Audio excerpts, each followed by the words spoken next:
Good evening to all students, welcome to Exampur. आप सभी का स्वागत है। कैसे हैं आप सभी? उम्मीद करती हूँ आप सभी अच्छे होंगे, स्वस्थ होंगे और खुश होंगे।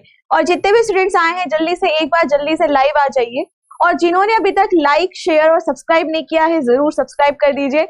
और चलिए अपनी क्लास को हम लोग यहाँ पर स्टार्ट करते हैं। तो जैसा कि आप सभी को पता है कि इस क्लास में हम करते हैं प्रीवियस ईयर के क्वेश्चन पेपर, और आज मैं बहुत ही महत्वपूर्ण प्रश्नों को लेकर के यहाँ पर आई हूँ। तो जल्दी जल्दी से आप लोग इसका यहाँ पर आंसर करेंगे। बहुत ही शानदार यहाँ पर क्लास होगी आप लोगों की। तो चलिए स्टार्ट करते हैं जल्दी से। नमस्ते सभी को, नमस्ते सभी को, प्रणाम। और सबसे पहले तो कि एग्जामपुर डबल धमाका आप लोगों के लिए उपलब्ध है। अगर आप लोग सुपर 60 कोड का यूज करते हैं तो आप सभी को एग्जामपुर कोर्सेज में 60% तक का डिस्काउंट यहाँ पर मिल जाएगा। और इसी तरीके से अगर आप लोग हमारे पुस्तक लेना चाहते हैं एग्जामपुर बुक्स पर, अगर आप देखें तो 30% तक आपको ऑफ यहाँ पर देखने के लिए मिलेगा अगर आप लोग बुक 30 कोड का यहाँ पर यूज करते हैं। और यह जो कोड होगा वह सिर्फ और सिर्फ 28 तारीख तक ही उपलब्ध आप लोगों को होगा। इसके अलावा जिन्होंने www.testwale.com में अभी तक रजिस्ट्रेशन नहीं कराया है जल्दी से रजिस्ट्रेशन करा लीजिए। और इसके साथ ही टेस्ट वाले एप्लीकेशन जिन्होंने अभी तक डाउनलोड नहीं की है जल्दी से डाउनलोड भी कर लीजिए। आप लोग गूगल प्ले स्टोर में जाकर के इसको डाउनलोड यहाँ पर कर सकते हैं। इसके साथ ही जिन्होंने अभी तक एग्जामपुर ऑफिशियल एप्लीकेशन को डाउनलोड नहीं किया है जल्दी से डाउनलोड कर लीजिए, क्योंकि वहां पर आपको मिलता है free PDF, current affair, free quiz, live classes, mock test और बहुत सारी बुक्स का निचोड़। तो जल्दी से आप लोग गूगल प्ले स्टोर में जाइए और एग्जामपुर ऑफिशियल एप्लीकेशन को इस टाइम पे आप डाउनलोड कर लीजिए तुरंत ही जाकर के। इसके अलावा यूपी लेखपाल के लिए 5 पुस्तकों का कॉम्बो सेट आया हुआ है। यहाँ पर आप देखेंगे कि 855 रुपए का यह आपको मार्केट प्राइस में उपलब्ध है। लेकिन अगर आप लोग परचम बैच लेते हैं या आपने परचम बैच लिया हुआ है तो आप सभी को 640 रुपए में यह मिल जाएगा। और इसके साथ ही यूपी पुलिस कांस्टेबल के लिए 6 पुस्तकों का कॉम्बो सेट आया हुआ है मार्केट में, जिसका प्राइस है 1460 रुपए। लेकिन अगर आप लोग परचम बैच के साथ इसको लेते हैं तो आप सभी को 999 यानी 1000 रुपए से भी कम में आप लोगों को यह उपलब्ध हो जाएगा। तो आप लोग अपने आसपास की जो भी बुक स्टोर है वहां पर भी जाकर के आप इन पुस्तकों को ले सकते हैं। ठीक है, चलिए नमस्ते सभी को, नमस्ते। और क्लास को जल्दी से एक बार शेयर कर दीजिए आप सभी, और लाइक जरूर करिए क्लास को। चलिए तो सबसे पहले जो पहला क्वेश्चन है वह आप लोगों की स्क्रीन पर आ चुका है, और जल्दी से आप सभी इसका आंसर करके बताएंगे कौन सा आंसर यहाँ पर सही होना चाहिए, कौन सा आंसर यहाँ पर बिल्कुल सही होना चाहिए। नमस्ते नमस्ते।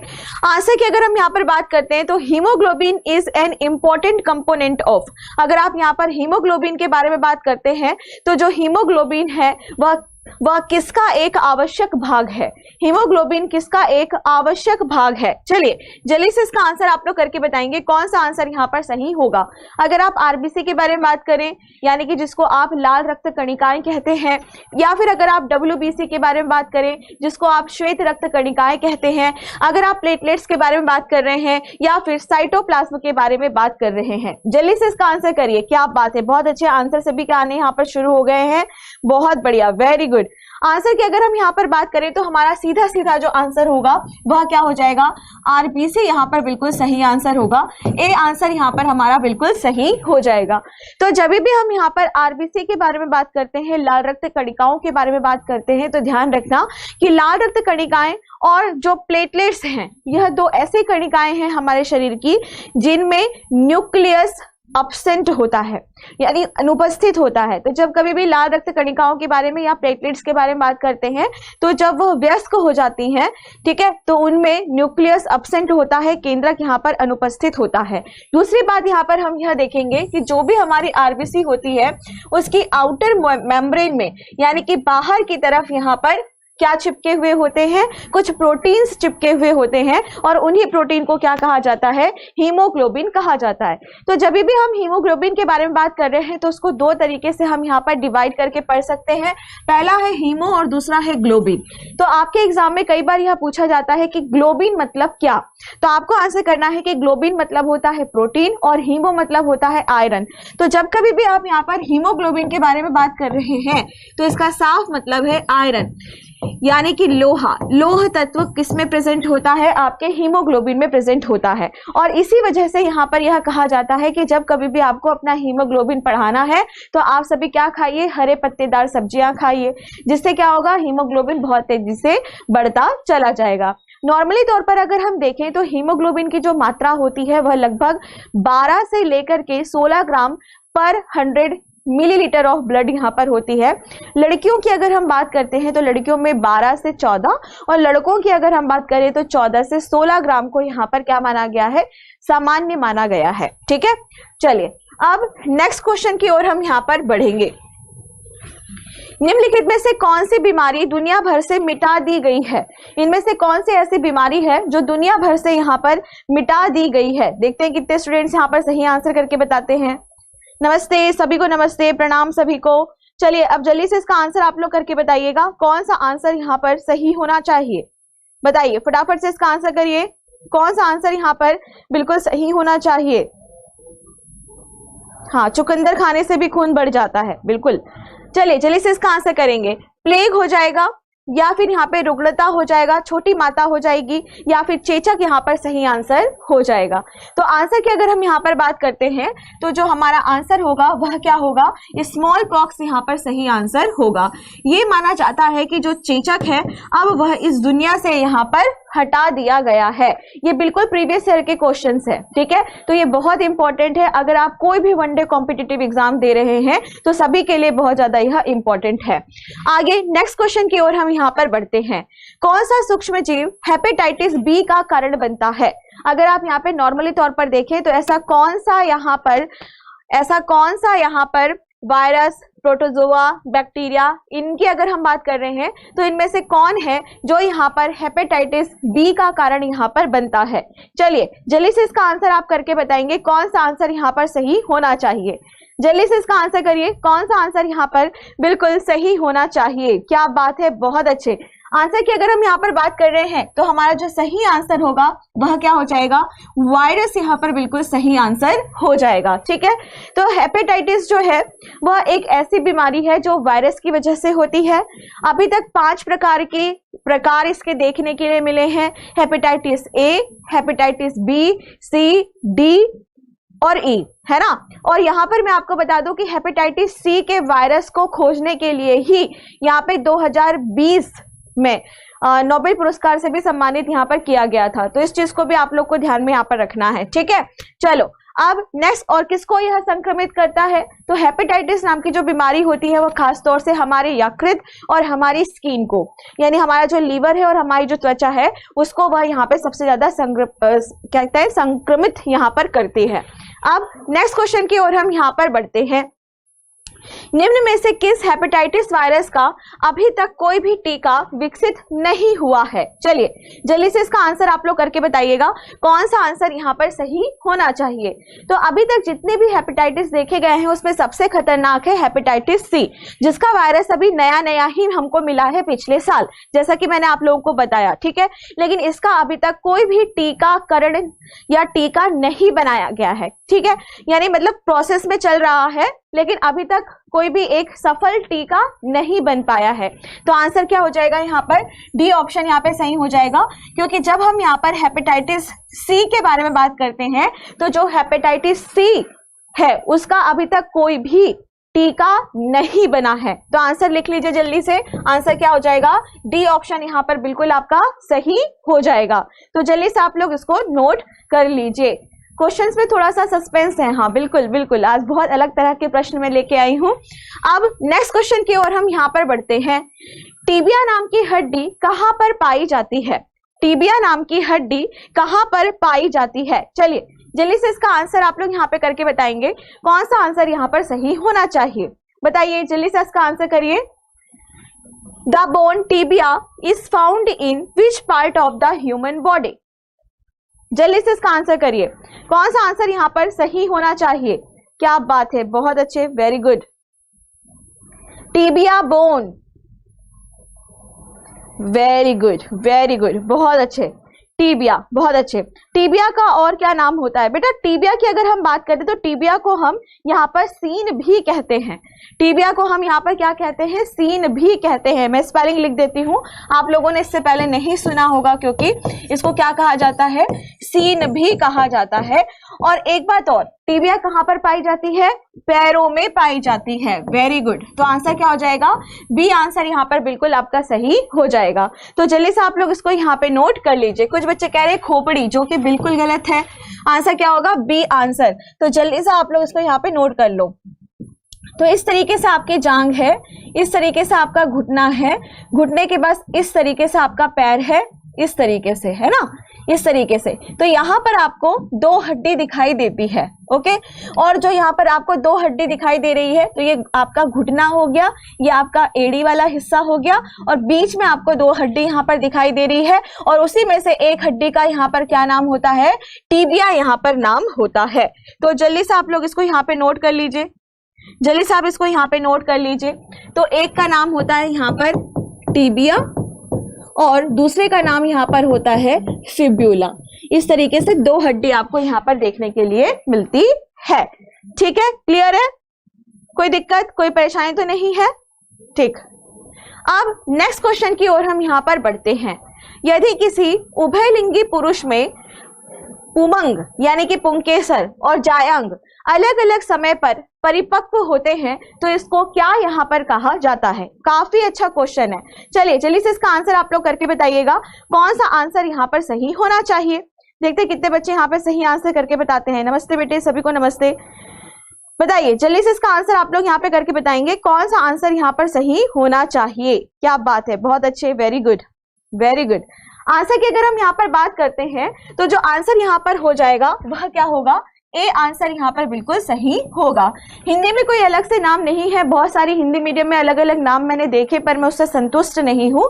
और कई बार मैंने यह भी देखा है कि हिंदी में ऑप्शंस देता ही नहीं है, मतलब देवनागरी लिपि में लिखा हुआ होगा यही शब्द। ठीक है, तो यहाँ पे लिखो आप डिक्योगैमी, डिक्योगैमी।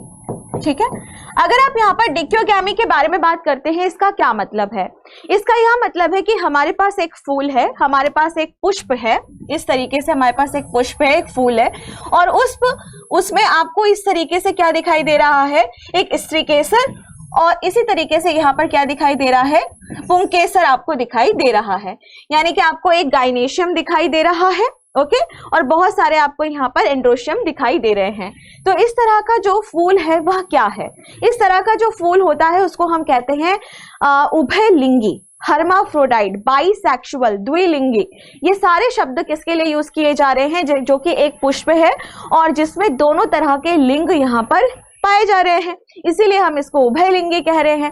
अब यहाँ पर कई बार हमें ये लगता है, जैसे केचुए की अगर हम बात करते हैं तो जो केचुआ होता है, एक ही इंडिविजुअल, एक ही शरीर में आपको दोनों लिंग यहाँ पर दिखाई दे रहे हैं।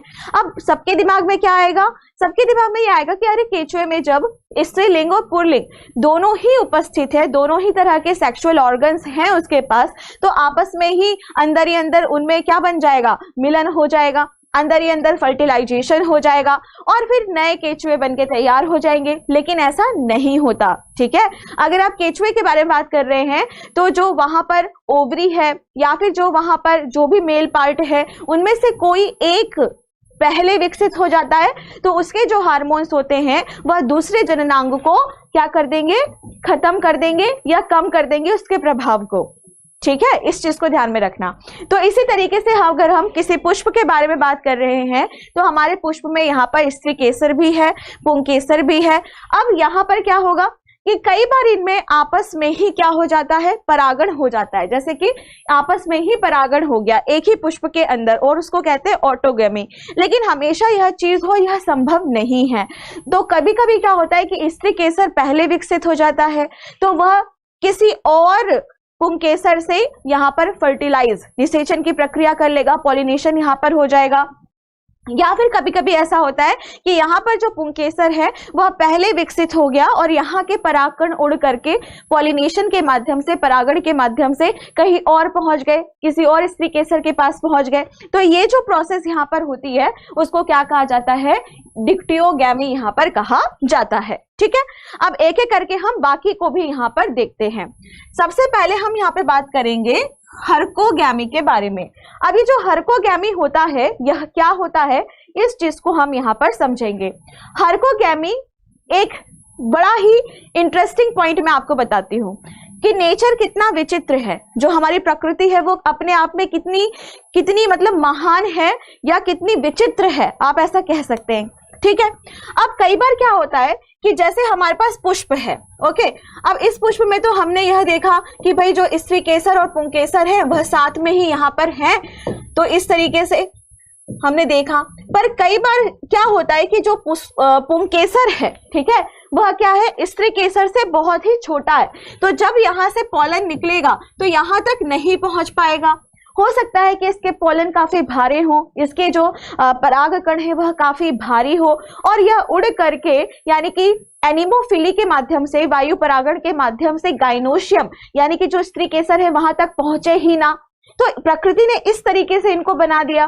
तो इस तरह का जो नेचर है, इस तरह की जो प्रवृत्ति होती है कि जहां पर किसी भी तरीके से पुष्प स्वयं में ही रोक रहा है कि सेल्फ पॉलिनेशन ना हो, स्वपरागण ना हो, तो उन्होंने क्या कर दिया कि जो स्त्री केसर है उसको बड़ा विशालकाय बना दिया, और जो पुंकेसर थे वो बेचारे छोटे छोटे से रह गए, या फिर बीच में एक पंखुड़ी डाल दी। हो सकता है कि यहाँ पर बीच में एक पंखुड़ी आ जाए इस तरीके से, तो हो ही ना पाए यहाँ पर पॉलिनेशन, निषेचन ही ना हो पाए, पॉलिनेशन ही ना हो पाए। तो इस तरह की जो प्रोसेस होती है उसको क्या कहा जाता है, हर्कोगैमी यहाँ पर कहा जाता है। ठीक है, अब हम बात करते हैं हेटेरोगैमी के बारे में। नॉर्मली तौर से जो हेटेरोगैमी होता है इसका यह मतलब है कि जब एक पुरुष बहुत सारी महिलाओं को अपना वाइफ बना रहा है ना, इसके लिए हेटेरोगैमी नॉर्मली तौर पर आपने सुना भी होगा, तो इसको कहते हैं हेटेरोगैमी। हेटेरोगैमी तो जब पौधों के बारे में बात हो रही है, इसका मतलब ये कि जो एक पुंकेसर है वो बहुत सारे फूलों के स्त्री केसर को परागण दे रहा है, यानी कि बहुत जगह जाकर के वह निषेचन की प्रक्रिया यहाँ पर कर रहा है, तो उसको क्या कहा जाएगा, यहाँ पर हेटेरोगैमी कहा जाएगा। रही बात मोनोगैमी, मोनोगैमी मतलब नॉर्मली कि एक लड़का है एक लड़की है, उन दोनों की शादी हो गई, इसको कह रहे हैं होमोगैमी। अब अगर हम बात करते हैं पादप के सिलसिले में, तो इसका मतलब कोई एक पुष्प है जिसमें पुंकेसर किसी भी स्त्री केसर के साथ फर्टिलाइजेशन कर रहा है ना, निषेचन हो रहा है, पॉलिनेशन हो रहा है, परागण हो रहा है, उसके बाद अब वो कैसे हो गए, नॉर्मल हो गए, अब वो आगे जाकर के जनन यहाँ पर नहीं करेंगे। ठीक है, तो इस तरह की जो प्रोसेस है कि जिंदगी में सिर्फ एक ही साथी है, ऐसा आप मान सकते हो। ठीक है, तो उसको क्या कहा जा रहा है, होमोगैमी यहाँ पर कहा जा रहा है। ठीक है, तो सारा मैंने आपको यहाँ पर बता दिया है। चलिए अब नेक्स्ट क्वेश्चन की ओर हम यहाँ पर बात करते हैं। कौन सा पदार्थ दांत की जड़ को यहाँ पर कवर करता है? काफी अच्छा क्वेश्चन है। चलिए जल्दी से इसका आंसर करके बताइए कौन सा आंसर यहाँ पर सही होना चाहिए। और अगर आपको ये क्लास इंटरेस्टिंग लग रही है तो एक बार जल्दी से थम्स अप यानी कि क्या करना है, आपको क्लास को लाइक करना है। अब चलिए जल्दी से इसका आंसर करेंगे। कौन सा पदार्थ दांत की जड़ को कवर यहाँ पर करता है? बताइए जल्दी से इसका आंसर करिए, कौन सा आंसर यहाँ पर सही होना चाहिए, बताओ जल्दी से 7th का आंसर करो, कौन सा आंसर यहाँ पर सही होना चाहिए। तो जब भी हम अपने दांतों को यहाँ पर देखते हैं तो जो दांत हमारे होते हैं उसको 3 तरीके से बांट करके हम यहाँ पर पढ़ सकते हैं। पहला जो दांत यहाँ पर दिखाई दे रहा है, यानी कि जब भी ई अपनी बत्ती से जब तुम दिखाते हो या फिर जब भी तुम हंसते हो, है ना, तो जो दांत दिखाई दे रहे हैं अनार के दाने के समान सुंदर सुंदर दांत जो तुम्हारे लगे हुए हैं, है ना, ऐसे उपमा आपने पढ़ी होगी, विवेक सर पढ़ाते हैं। तो ये जो दांत आपके दिखाई दे रहे हैं इतने बढ़िया से, इस दांत को क्या कहा जाता है, क्राउन कहा जाता है। जो हिस्सा दिखाई दे रहा है, हिंदी में इसको किरीट या मुकुट कहा जाता है, जो भाग दिखाई दे रहा है, जो जबड़े में लगा हुआ है, ठीक है, उसको हम कहते हैं नेक रीजन, यानी कि ग्रीवा वाला हिस्सा। और सबसे नीचे की तरफ वाला भाग जो कि आपके जबड़े में धंसा हुआ है, जहां पर थोड़े नीचे जाकर के आपको रक्त नलिकाएं भी बहती हुई दिखाई दे रही हैं, और इस वाले भाग को क्या कहा जाता है, जड़ें यहाँ पर कहा जाता है, या आप इसको कह सकते हो रूट्स वाला हिस्सा। ठीक है, तो क्राउन, नेक, रूट्स, किरीट, नेक, जड़।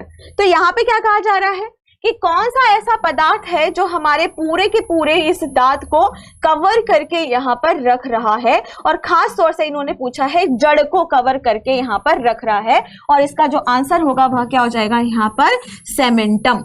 क्या आंसर हो जाएगा? सेमेंटम। साथ में आपको यह भी यहाँ पर दिखना है कि अगर आप डेंटाइन के बारे में बात कर रहे हैं, ठीक है, तो आपका दांत जिससे बना है उसको हम डेंटाइन कहते हैं, जिसमें कैल्शियम, फास्फोरस सारी चीजें आपको यहाँ पर देखने के लिए मिलेगी। और इसके साथ ही अगर आप अपने दांत को देख रहे हैं और दांत के ऊपर का जो हिस्सा आपको यहाँ पर दिखाई दे रहा है कुछ इस तरीके से, जो इसको चमकदार बनाता है, सफेद बनाता है, और आपके दांत का सबसे मजबूत हिस्सा या आपके पूरे शरीर का जो सबसे स्ट्रॉन्ग भाग होता है, सबसे मजबूत जो हिस्सा होता है, उसको यहाँ पर क्या कहा जाता है? इनेमल कहा जाता है। क्या कहा जाता है? इनेमल कहा जाता है। तो वह आपके कहां पर देखने के लिए मिलेगा? क्राउन वाले हिस्से में देखने के लिए मिलेगा, जिसको हिंदी में ताम्र चीनी भी कहा जाता है। ठीक है, बात समझ आ गई। पर यहां पर क्या पूछा था? दांत की जड़। दांत की जड़ को कौन कवर करता है? सेमेंटम यहां पर करता है। और ऊपर की अगर हम बात कर रहे हैं, ठीक है, तो जो हमारा क्राउन होता है, जो दांत हमें दिखाई दे रहा है, उसको चमकदार सफेद बनाने का काम कौन करता है? इनेमल, जिसको आप हिंदी में ताम्र चीनी कहते हैं। और उसके साथ ही एक चीज और यहाँ पर ध्यान में आपको रखना है, वह क्या? आपके शरीर का सबसे मजबूत भाग इनेमल, ताम्र चीनी ही यहाँ पर होता है। तो जल्दी से आप लोग इसको यहाँ पे नोट कर लीजिए। ठीक है, अब नेक्स्ट क्वेश्चन की ओर हम यहाँ पर बात करेंगे। दांत को गोरा बनाने के लिए क्या करें? मतलब दांत को सफेद करना चाह रहे हैं तो उसके लिए आप एक काम कर सकते हैं, जो कभी कभी हफ्ते में सिर्फ एक बार अपने टूथपेस्ट में आपको क्या करना है? थोड़ा सा बेकिंग सोडा, खाने वाला सोडा होता है, चुटकी भर डाल देता है। चुटकी भर सिंदूर मत कर देना, गला खराब हो जाएगा, खून वून निकलने लगेगा, फालतू की बातें मत करना। क्या करना है आपको? बेकिंग सोडा थोड़ा सा डालना है, दांत आपके चमक जाएंगे, सफाई कर देगा। ठीक है, अब कुछ स्टूडेंट कहेंगे कि हमारे जो टूथ पेस्ट है उसमें तो नमक है, पुदीना है, लौंग है, इलायची सब कुछ है, पर उससे खाने का मसाला नहीं बन जाएगा। ठीक है, इस तरह की चीजें नहीं करनी है। चलिए अब नेक्स्ट क्वेश्चन की ओर हम यहाँ पर बढ़ते हैं। अब ये बड़ा ही इंटरेस्टिंग क्वेश्चन है और देखते हैं कितने बच्चे यहाँ पर इसको सही करके बताते हैं। चलिए से बताइए, बंदर के काटने से कई बार रेबीज भी हो सकता है। रेबीज मोस्टली आप कुत्ता, बंदर, गिलहरी इन सब के काटने से होता है। चलिए जल्दी से इसका आंसर करेंगे। कौन सा आंसर यहाँ पर 8th का बिल्कुल सही होना चाहिए? यहाँ पे कहा जा रहा है कि what is the primary function of the eccrine gland. सच सच बताना, आप में से कितने लोगों को यहाँ पर पता है कि एक्रिन ग्लैंड क्या होती है?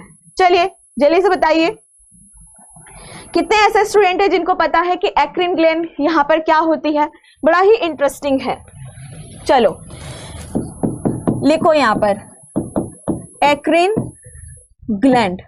ओके, जब कभी भी हम यहाँ पर एक्रिन ग्लैंड के बारे में बात करते हैं तो इसका जो दूसरा नाम है जो आपको बहुत ज्यादा पसंद है वो है स्वेट ग्लैंड।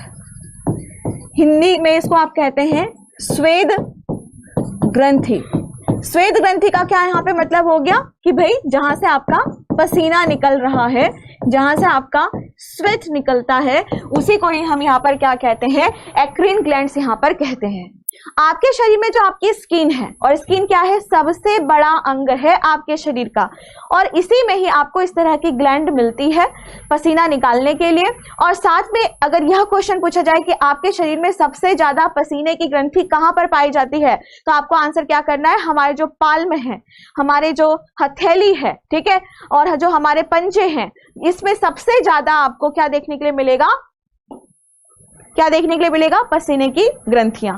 तो आप देखना, हाथ में सबसे ज्यादा पसीना आपको निकलता हुआ दिखाई देगा, हाथ यहां पर सही होगा। तो इसका जो सही आंसर है वह क्या हो जाएगा? सी ऑप्शन यहाँ पर बिल्कुल सही हो जाएगा, क्योंकि इसका क्या कार्य है? यहाँ पर पसीना उत्पन्न करना, यहाँ पर इसका सही आंसर होगा। आगे नेक्स्ट पॉइंट, क्या क्या काम यह करता है? अगर पसीने या इस ग्लैंड के बारे में हम बात करें तो क्या क्या यह काम यहाँ पर करता है? तो आपको आंसर करना है कि भाई सबसे पहली चीज कि वाटर बैलेंस करेगा आपके शरीर के अंदर, और इसके अलावा हमारा जो होम्योस्टेसिस होता है, होम्योस्टेसिस मतलब जो हमारा आंतरिक वातावरण है हमारे शरीर का, उसको कंट्रोल करने का काम करता है, और साथ में ही इंटरनल टेम्परेचर को मेंटेन करता है, यानी हमारे आंतरिक तापमान कितना रहना चाहिए उसको भी यह यहाँ पर नियंत्रित करता है। ठीक है, चलो नेक्स्ट क्वेश्चन। अरस्तु किस नाम से यहाँ पर जाने जाते हैं? अगर हम यहाँ पर अरस्तु के बारे में बात करें तो अरस्तु को किस नाम से हम यहाँ पर जानते हैं? जीव विज्ञान के जनक, रसायन विज्ञान के जनक, आधुनिक भौतिकी के जनक या फिर वनस्पति विज्ञान के जनक? चलिए जल्दी से इसका आंसर करिए, कौन सा आंसर यहाँ पर सही होना चाहिए? बताइए, क्या बात है, बहुत अच्छे। आंसर की अगर हम बात करें तो सीधा सीधा हमारा आंसर यहाँ पर क्या हो जाएगा? Father of biology. तो जल्दी से आप इसको यहाँ पे नोट कर लीजिए, आंसर क्या हो जाएगा? Father of biology. अब मुझे आप जल्दी से बताओ कि अगर मैं आपसे पूछूं कि केमिस्ट्री के पिता किसे कहा जाता है, रसायन विज्ञान के जनक यहाँ पर किसे कहा जाता है, क्या आंसर आप लोगों का हो जाएगा? बताइए। तो लिखिए यहाँ पर एंटोनी लेवोसियर, फटाफट से नोट करिए। अगर आपसे यह पूछा जाए, यह बताइए father of the modern physics, अगर हम यहाँ पर देखें तो मॉडर्न ऑफ, चलो जल्दी से इसका आंसर बताओ, father of the modern physics कौन यहाँ पर होंगे? तो आपको आंसर करना है अल्बर्ट आइंस्टीन। ठीक है। अब कुछ बच्चे कहेंगे कि हमने दीदी न्यूटन पढ़ा है, कुछ बच्चे कहेंगे हमने तो गैलीलियो पढ़ा है। तो एक चीज मैं बता दूं, फिजिक्स के लिए तीनों को ही यहाँ पर जनक माना जाता है, लेकिन यहाँ पर क्या पूछा है? मॉडर्न। यहाँ पे क्या पूछा है? आधुनिक। तो अगर यहाँ पे पूछा जा रहा है कि आधुनिक यानी कि मॉडर्न, तब आपको आंसर करना है अल्बर्ट आइंस्टीन। ठीक है। अब इसके बाद हम यहाँ पर नेक्स्ट पॉइंट की ओर बढ़ते हैं। अगर आपसे ये पूछा जाता है वनस्पति विज्ञान के जनक यहाँ पर कौन है, तो भाई सीधा सीधा आंसर है और वो है थ्रियोफ्रेस्टस। थ्रियोफ्रेस्टस। तो जल्दी से आप इसको यहाँ पे नोट कर लीजिए। ठीक है, क्लियर है? ठीक है रेखा, नमस्ते बेटे, सभी को नमस्ते, सभी को प्रणाम। आज देखो मैं ज्यादा किसी का नाम नहीं लूंगी, चुपचाप से पढ़ाई कर। मेरा मुद्दा यही है कि ज्यादा से ज्यादा बच्चे जो हैं वो यहाँ पे पढ़ें, है ना? ठीक। अब नेक्स्ट क्वेश्चन की ओर हम यहाँ पर बढ़ते हैं। Which of the following disease of milking animals are infected? दुधारू पशुओं की निम्नलिखित बीमारियों में से कौन सी सबसे ज्यादा संक्रमणीय है? चलिए जल्दी से इसका आंसर आप लोग करके बताएंगे, कौन सा आंसर यहाँ पर सही होना चाहिए? जल्दी बताइए, फटाफट से इसका आंसर करिए, कौन सा आंसर यहाँ पर सही होना चाहिए? क्या बात है, बहुत अच्छे। अगर आप देखें तो foot and mouth disease, anthrax, black quarter और काउपॉक्स, ये चारों के चारों होते हैं मवेशियों को, कैटल्स को, गाय, बकरी, भैंस, घोड़ा, गधा। ठीक है। इन सभी को अगर आप देखो तो ये चारों बीमारियां बहुत ज्यादा होती है, तो इसलिए जो आंसर यहाँ पर होगा वह क्या होगा? डी ऑप्शन यहाँ पर सही हो जाएगा। तो जल्दी से नोट करिए डी ऑप्शन। नमस्ते बेटे सभी को, और जितने भी बच्चे हैं जल्दी से एक बार इस सेशन को लाइक कर दीजिए और शेयर कर दीजिए। बहुत बढ़िया। अब नेक्स्ट क्वेश्चन की ओर हम यहाँ पर बढ़ते हैं। किस धातु से बनाई मिश्र धातु को हवाई जहाज तथा रेल के डिब्बे में पुर्जों के काम में लिया जाता है? अब यहाँ पे नॉर्मली कहा जा रहा है कि जो ट्रेन होते हैं उसके कंपार्टमेंट बनाए जा रहे हैं, एरोप्लेन बनाया जा रहा है। तो यहाँ पे पूछा है कि कौन सी ऐसी मिश्र धातु होती है जिसका सबसे ज्यादा यहाँ पर इस्तेमाल किया जाता है? किसके मिश्र धातु का सबसे ज्यादा यहाँ पर इस्तेमाल किया जाता है? चलिए जल्दी से इसका आंसर आप लोग करके बताएंगे, कौन सा आंसर यहाँ पर सही होना चाहिए? वेरी गुड, ठीक है, बहुत अच्छे। एल्यूमिनियम एलॉय, बहुत अच्छा। आंसर की अगर हम बात करें तो आंसर क्या हो जाएगा? सी आंसर यहाँ पर बिल्कुल सही हो जाएगा। तो जल्दी से आप लोग नोट कर लीजिए कि जब कभी भी हम यहाँ पर बात करते हैं एल्यूमिनियम के एलॉयज के बारे में, मिश्र धातु के बारे में, तो सबसे ज्यादा इसका ही इस्तेमाल किया जाता है। अब नेक्स्ट क्वेश्चन की ओर हम यहाँ पर बढ़ेंगे। निम्नलिखित में से किस बीमारी का नाम सितारों का बुरा प्रभाव है, यानी कि evil influence of the star? ऐसा किस बीमारी को यहाँ पर, किस डिजीज को यहाँ पर कहा जाता है या कहा जाता था? तो पहले जब कोई भी संक्रामक रोग होता था, जैसे प्लेग हो गया, हैजा हो गया, है ना, तपेदिक हो गया, तो लोग, टीबी हो गई, तो लोग मरने लग जाते थे। और क्योंकि वो कम्युनिटी में रहते हैं, मतलब एक साथ रहते हैं सभी, तो छुआछूत की बीमारी या कह सकते हो वायरल डिजीज, बैक्टीरियल डिजीज बहुत तेजी से फैलता था। ठीक है। तो क्या कहते थे कि भगवान जी गुस्सा हो गए हैं, उन्होंने, ऊपर वाले ने श्राप दे दिया है, या फिर किसी की बुरी नजर लग गई है ना, या सितारों का बुरा प्रभाव है। इस तरीके से शब्द यहाँ पर यूज किए जाते थे। तो आप चलिए जल्दी से इसका आंसर आप लोग करके बताइए, कौन सा आंसर यहाँ पर सही होना चाहिए 12वें का? Very good. आंसर की अगर हम बात करें तो आंसर क्या होगा? इन्फ्लुएंजा यहाँ पर बिल्कुल सही आंसर हो जाएगा। तो जल्दी से नोट करेंगे। नहीं नहीं, इन्फ्लुएंजा यहाँ पर बिल्कुल सही आंसर होगा। और इन्फ्लुएंजा को क्या कहा जाता है? Evil effect of the star यहाँ पर कहा जाता है। और आप सभी को यह भी पता होगा कि यह वायरस की वजह से, यानी कि विषाणु की अगर हम बात करें तो विषाणु की वजह से यह रोग आपको हो जाता है। ठीक है, ठीक। अब नेक्स्ट क्वेश्चन की ओर हम यहाँ पर बात करते हैं। चिकित्सीय स्थिति जिसमें शरीर या ऊतकों को ऑक्सीजन नहीं प्राप्त होता है उसको क्या यहाँ पर कहा जाता है? अब यहाँ पर कहा जा रहा है कि एक ऐसा मेडिकल कंडीशन, एक ऐसी कंडीशन जहां पर आपके ऊतक या शरीर के किसी हिस्से को या ऊतक को अगर ऑक्सीजन नहीं मिल रहा है तो उस कंडीशन को क्या यहाँ पर कहा जाएगा? चलो जल्दी से इसका आंसर करो यहाँ पर। एनॉक्सिया, निमोनिया, एनीमिया या फिर हाइपोक्सिया। चलो जल्दी से इसका आंसर करेंगे। कौन सा आंसर यहाँ पर सही होना चाहिए? क्या बात है, बहुत अच्छे, वेरी गुड। ठीक है ठीक है, जल्दी इसका आंसर करिए। कौन सा आंसर यहाँ पर सही हो जाएगा? आंसर की अगर हम यहाँ पर बात करें तो आंसर क्या हो जाएगा? आपको आंसर करना है हाइपोक्सिया। आंसर क्या करना है आपको? हाइपोक्सिया। तो फटाफट से नोट करिए, आंसर क्या हो जाएगा? हाइपोक्सिया यहाँ पर बिल्कुल आपका सही आंसर हो जाएगा। ठीक है, क्लियर है? अच्छा, हाइपोक्सिया की तरह ही एक शब्द और देखने के लिए आता है जिसको हम कहते हैं हाइपोक्सेमिया। ठीक है, हाइपोक्सेमिया। हाइपोक्सेमिया मतलब क्या हो गया कि जब आपके ब्लड में, जब आपके रक्त में ऑक्सीजन की कमी हो रही है। ठीक है, तो यहां पर मैंने क्या बताया कि टिश्यू में, आपके ऊतक में ऑक्सीजन की कमी हो रही है तो हाइपोक्सिया, लेकिन जब आपके ब्लड में ऑक्सीजन की कमी हो रही है तो हाइपोक्सेमिया। ठीक है, तो इस चीज को नोट कर लीजिए। ओके, आगे नेक्स्ट पॉइंट की ओर हम यहां पर पढ़ेंगे। अगर मैं आपसे पूछूं कि एनॉक्सिया मतलब क्या होता है, अगर मैं आपसे यह पूछूं कि एनॉक्सिया मतलब यहां पर क्या होता है, चलो जल्दी से बताओ। यहां पर बताओ।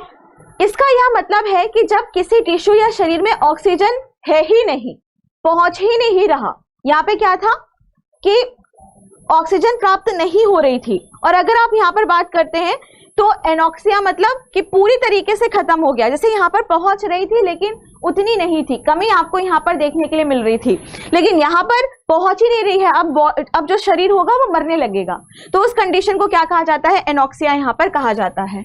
निमोनिया की अगर हम बात करें तो निमोनिया मतलब होता है कि हमारे फेफड़े में पानी भर गया है, चाहे वो डूबने की वजह से हो या फिर बैक्टीरिया या फिर टीबी वगैरह हो गई है तो उसमें जो बैक्टीरिया है वह मवाद पैदा यहाँ पर कर रही है, या फिर आप कहेंगे कि सेल्स को खा रही है, खराब कर रही है ना। या फिर आप यहाँ पे कह सकते हैं कि जो हमारे सोल्जर्स होते हैं, हमेशा मैं बताती हूँ कि जो हमारे शहीद होते हैं वो कई बार उनकी हिम समाधि लग जाती है। हिम समाधि मतलब कि वो रक्षा कर रहे हैं हमारे देश की, अपने ड्यूटी में है, और अचानक से बर्फ उनके ऊपर आके गिर गई, कोई चट्टान उनके ऊपर आके गिर गया, या कोई ग्लेशियर उस टाइम पे पिघल रहा था या हिमपात हो रहा था, तो वो जिस स्थिति में, उस स्थिति में शहीद हो गए, है ना। तो उस टाइम पे क्या देखा जाता है कि उनके फेफड़े में पानी भर गया है। तो ये जो भी स्थिति आप यहाँ, या फिर जो छोटा बच्चा है, ओके, उनको सर्दी जुकाम बहुत हो रहा है, या जो बड़े लोग हैं उनके बलगम भर जाता है फेफड़े में, तो इस सभी स्थिति को हम क्या कहते हैं? निमोनिया यहाँ पर कहते हैं।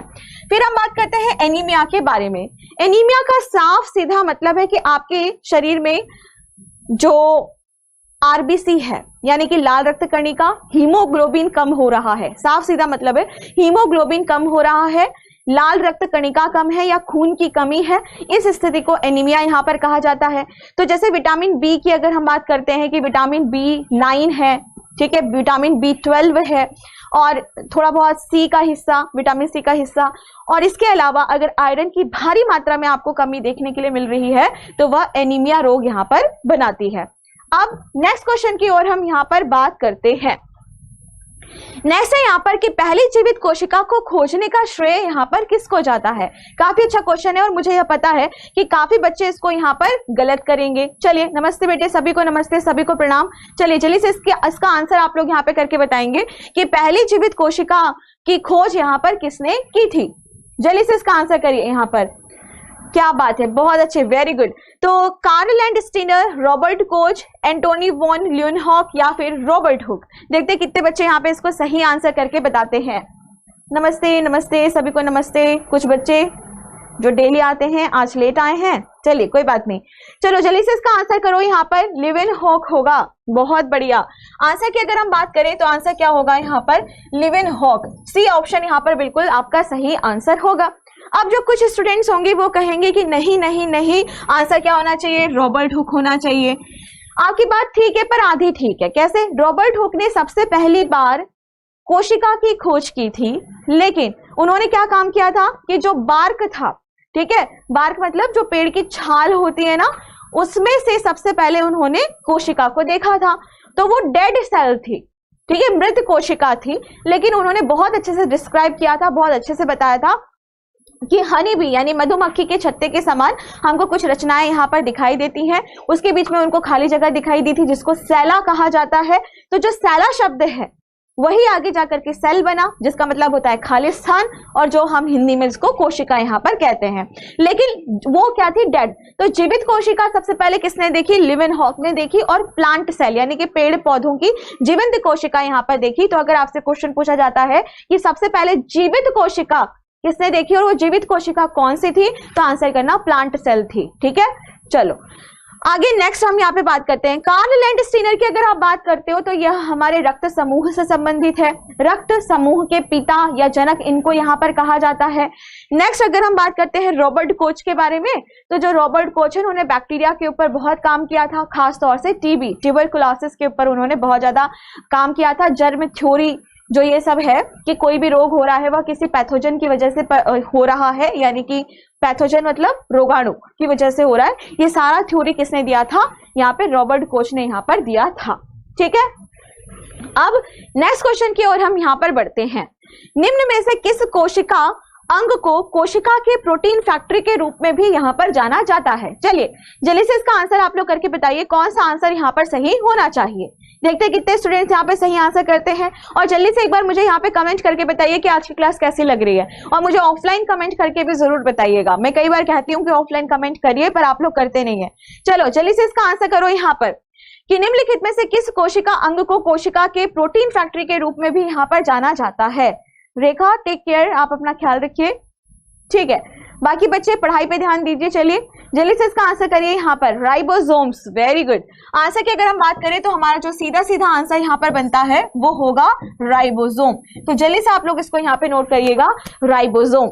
ठीक है, तो राइबोसोम होता है वो प्रोटीन का निर्माण करता है, और इसी वजह से इसको हमारे कोशिका का प्रोटीन फैक्ट्री कहा जाता है। अगर आप लाइसोजाइम के बारे में बात करते हैं तो जो लाइसोसोम होता है वह क्या काम करता है, लाइसोसोम को आत्महत्या की थैलियां कहा जाता है, suicidal bag of the cell यहाँ पर कहा जाता है।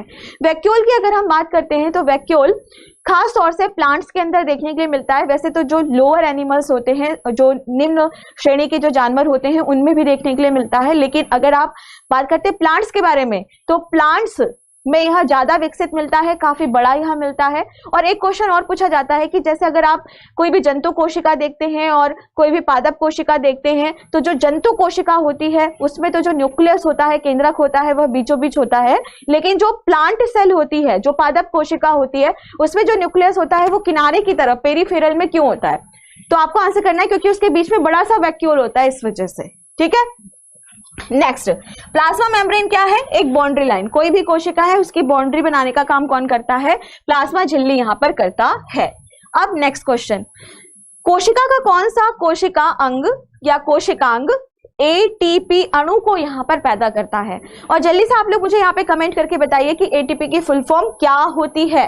चलिए जल्दी से इसका आंसर करिए, एटीपी की फुल फॉर्म यहाँ पर क्या होती है बताइए। एडेनिन लिखिए, बताइए जल्दी से इसका आंसर करिए यहाँ पर, एडिनोसिन, एडिनोसिन ट्राइफॉस्फेट, ट्राइफॉस्फेट। तो जल्दी से आप इसको यहाँ पे नोट कर लीजिए, एडिनोसिन ट्राइफॉस्फेट। ठीक है, क्लियर है। चलो तो अगर हम यहाँ पर बात करते हैं तो कोशिका का जो कोशिका, ऐसा कौन सा कोशिकांग है जो एटीपी अणु को जनरेट करता है यहाँ पर? तो आंसर आपको करना है माइटोकॉन्ड्रिया।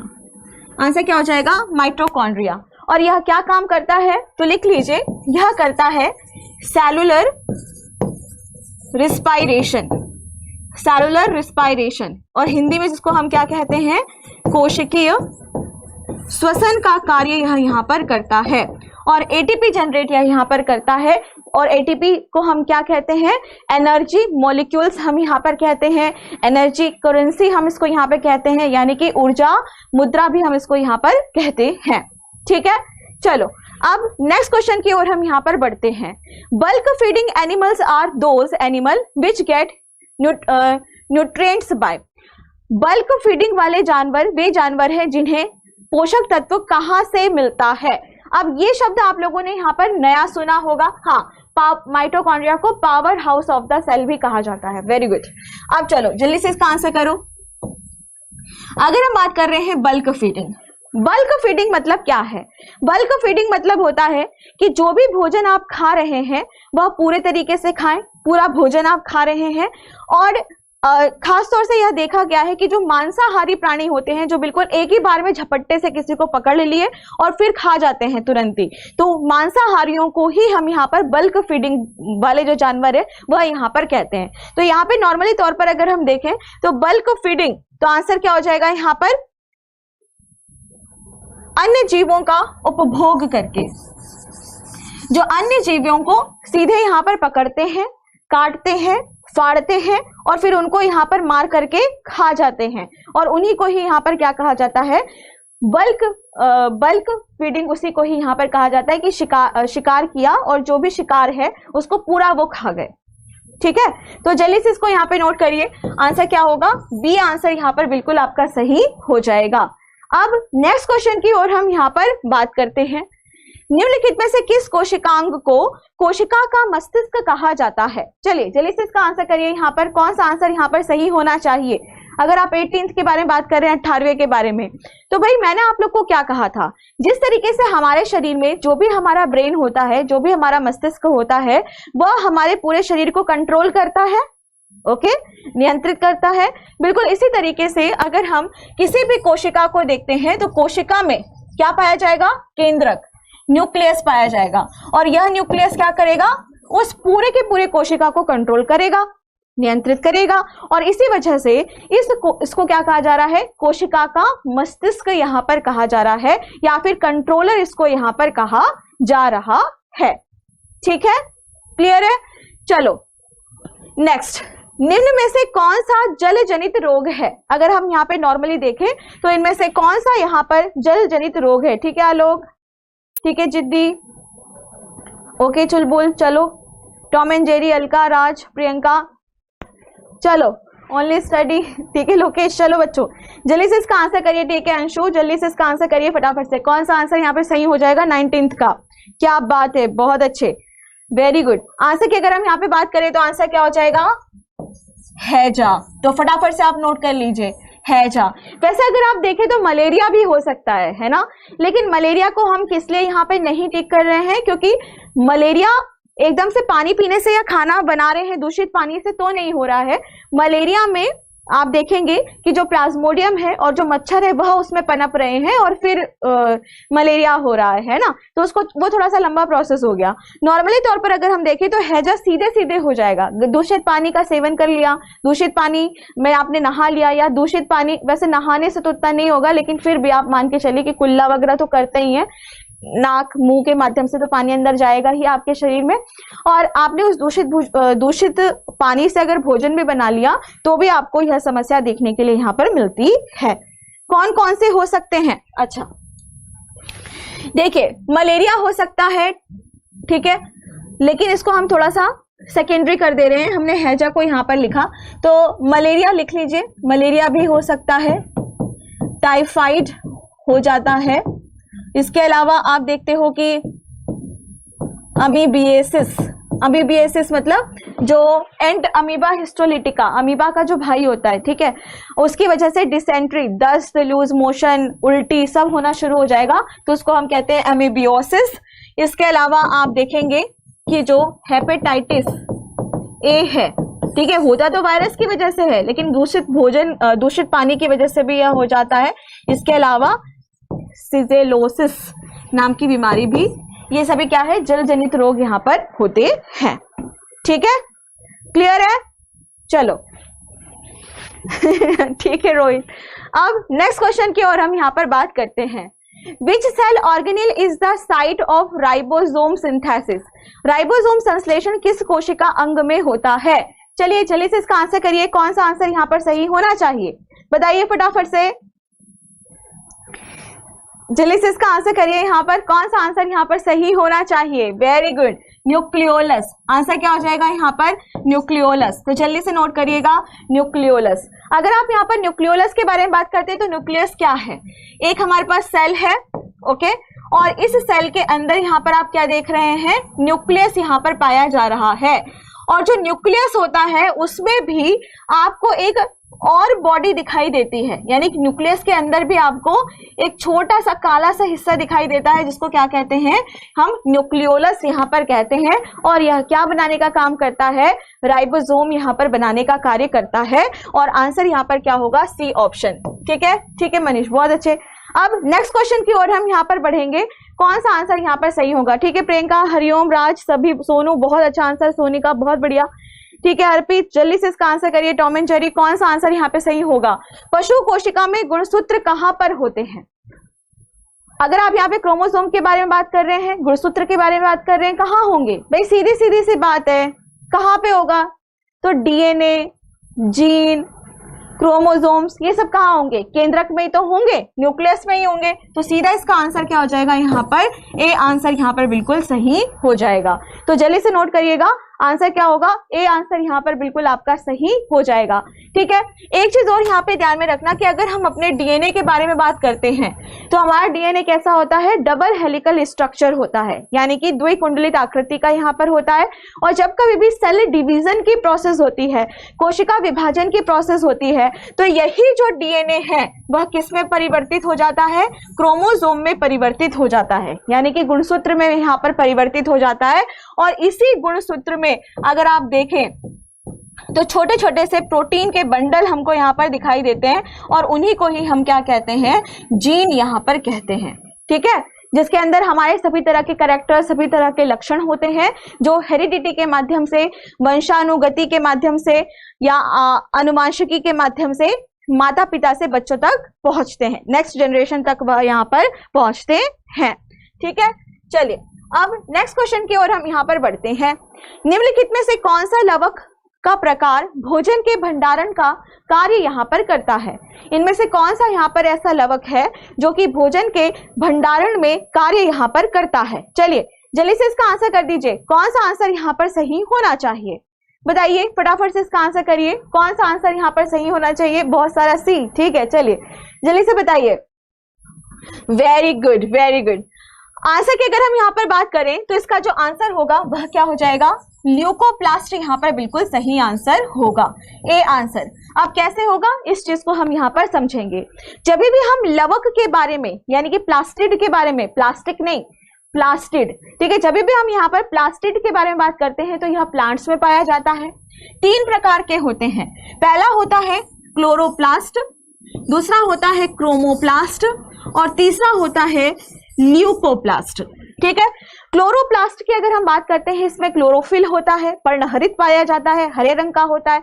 तो जो स्टेम होती है, पत्तियां होती हैं, उसमें यह पाया जाएगा हरे रंग का। ठीक है, क्रोमोप्लास्ट, क्रोमो, क्रोमा, क्रोमो यानी रंग बिरंगा। हरे के अलावा अगर कोई और पिगमेंट है, जैसे कि अगर आप बीज के बारे में बात करें, फल के बारे में बात करें, फूलों के बारे में बात करें, तो कितने कलरफुल होते हैं, रंग बिरंगे होते हैं। तो उनमें क्या पाया जा रहा है, क्रोमोप्लास्ट पाया जा रहा है। फिर आता है ल्यूकोप्लास्ट। ल्यूको, ल्यूको मैंने आपको कई बार बताया है, ल्यूको मतलब जिसमें किसी तरह का कोई भी पिगमेंट नहीं है, कोई भी रंजक या वर्णक नहीं है, कुछ नहीं है, तो उसको हम कहते हैं ल्यूकोप्लास्ट, यानी कि ट्रांसपेरेंट है वह। ठीक, ये कहाँ पे पाया जाएगा, जड़ों में। अब आप कहेंगे कि जड़ तो भूरे रंग का होता है, बचपन से लेकर आज तक जब भी हम पेड़ बनाते थे तो ऐसे भूरा रंग ले करके उसमें हम कलर करते थे। अब ये आप क्या बता रहे हो कि ट्रांसपेरेंट होता है। हाँ बिल्कुल ट्रांसपेरेंट होता है, पर वो भूरा या डार्क रेड कलर का क्यों दिखाई देता है, इसलिए दिखाई देता है क्योंकि काफी समय से मिट्टी के संपर्क में है। तो लवण, बहुत सारे रंग उससे मिल रहे हैं, इस वजह से वो भूरा या डार्क रेड कलर का दिखाई देता है जो जड़ होती है। नहीं तो असली जो में अगर आप यहाँ पर नॉर्मली देखें तो आप बताएंगे कैसा है, यह ट्रांसपेरेंट है। नेक्स्ट जो क्वेश्चन है वो क्या है, भोजन का भंडारण कार्य। तो भोजन का भंडारण कार्य कौन करता है पौधे के अंदर, दिमाग लगाओ, जड़ करता है बस। तो जड़ों में क्या पाया जा रहा है, ल्यूकोप्लास्ट यहाँ पर पाया जा रहा है। ठीक है, अब नेक्स्ट क्वेश्चन की ओर हम यहाँ पर बढ़ते हैं और जल्दी से इसका आंसर आप लोग यहाँ पे करके बताएंगे कौन सा आंसर यहाँ पर सही होना चाहिए। ठीक है, और आपस में लड़ाई नहीं करिए, चलिए। ठीक, हाँ, मड की वजह से भी होता है। ठीक है, रंग रहित बोल सकते हैं, हाँ बोल सकते हैं, तुम्हारी मर्जी है। चलो अब नेक्स्ट क्वेश्चन की ओर हम यहाँ पर बात करते हैं और जल्दी से इसका आंसर आप लोग यहाँ पे करके बताइए। उस वैज्ञानिक का नाम बताइए जिसने यह खोज की थी कि मलेरिया प्लाज्मोडियम नामक परजीवी की वजह से होता है। चलिए जल्दी से इसका आंसर करिए फटाफट से, कौन सा आंसर यहाँ पर सही होना चाहिए। वेरी गुड माहिका, बहुत अच्छे, वेरी गुड। आंसर की अगर हम यहाँ पर बात करते हैं तो हमारा जो आंसर यहाँ पर होगा वह क्या हो जाएगा, sir Ronald Ross, sir Ronald Ross. तो फटाफट से नोट करिएगा, आंसर क्या होगा, सी ऑप्शन यहाँ पर बिल्कुल आपका सही आंसर हो जाएगा। अब एक चीज आप लोग बेटे यहाँ पे ध्यान में रखना कि अगर आपसे पूछा जाए कि पहली बार किसने देखा, है ना, श्रेय तो इनको बहुत मिल रहा है, लेकिन यहाँ पे एक आते हैं डॉक्टर अल्फोंस लेवरेन। ठीक है, ये भी एक यहाँ पर आते हैं। ठीक है, ये जो है एक फ्रांस में मिलिट्री, फ्रांस की जो मिलिट्री है उसके डॉक्टर थे और 1880 की बात है। तो इन्होंने सबसे पहले यह देखा कि लोग मलेरिया से यहाँ पर पीड़ित हो रहे हैं। ठीक है, लेकिन यह पता लगाना कि प्लाज्मोडियम नामक परजीवी से होता है यह किसने बताया और मॉस्किटो की वजह से यह फैल रहा है यह किसने यहाँ पे बताया, तो आपको आंसर करना है सर रोनाल्ड रॉस। अब नेक्स्ट क्वेश्चन, पचे हुए भोजन का रक्त प्रवाह में अवशोषण की प्रक्रिया क्या यहाँ पर कहलाती है। चलिए, काफी अच्छा क्वेश्चन है और जल्दी से इसका आंसर आप लोग करके बताएंगे कौन सा आंसर यहाँ पर सही होगा। थोड़ा सा स्पीड बढ़ाइए। चलिए जल्दी से इसका आंसर करिए, कौन सा आंसर यहाँ पर सही होना चाहिए। Very good. आंसर की अगर हम बात करें तो इसका जो आंसर होगा वह क्या होगा, सी आंसर यहाँ पर बिल्कुल सही होगा। ठीक है, तो मैंने आप लोग को बताया था कि जब भी हम डाइजेशन के बारे में बात करते हैं, डाइजेशन के बारे में, पाचन तंत्र के बारे में, डाइजेस्टिव सिस्टम के बारे में बात करते हैं तो 5 चीजों को हम वहां पर देखते हैं। पहला होता है इजेशन, जिसको आप कहते हो अंतर्ग्रहण। ठीक है, दूसरा होता है यहाँ पर डाइजेशन, जिसको आप कहते हो पाचन। तीसरा क्या आ जाता है यहाँ पर, अवशोषण यानी एब्जॉर्प्शन।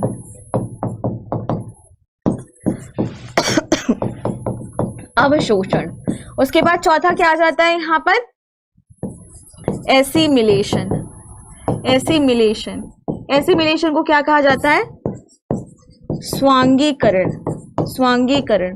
उसके बाद 5वें नंबर पर क्या आता है, इजेशन, जिसको क्या कहा जाएगा, हाँ, मल त्याग यहाँ पर कहा जाएगा। ठीक है, तो आपने खाना खाया, मुंह में आपने खाना रखा, खाना खाया, खाना पच गया, खाना आपके इंटेस्टाइन में जो विली है, ठीक है, उसके माध्यम से रक्त में पहुंच रहा है, अवशोषण हो रहा है। रक्त में जो भी पोषक तत्व है वह क्या हो रहा है, आपकी एक एक कोशिका के प्रोटोप्लाज्म में जाकर के मिल रहा है, स्वांगीकरण। और फिर जो बचा है, जो पच नहीं पाया या जो सारी चीजें हैं, उसका मल त्याग यहाँ पर हो गया है। ठीक है, तो उस हिसाब से अगर देखें तो आंसर क्या होगा, सी ऑप्शन। चलिए, तो आज की क्लास को हम लोग यहीं तक रखेंगे। उम्मीद करती हूँ कि आप लोगों ने आज की क्लास में काफी कुछ नया सीखा होगा।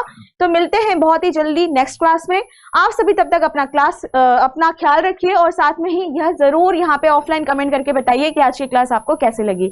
Thank you so much, take care, bye bye, जय हिंद, जय भारत।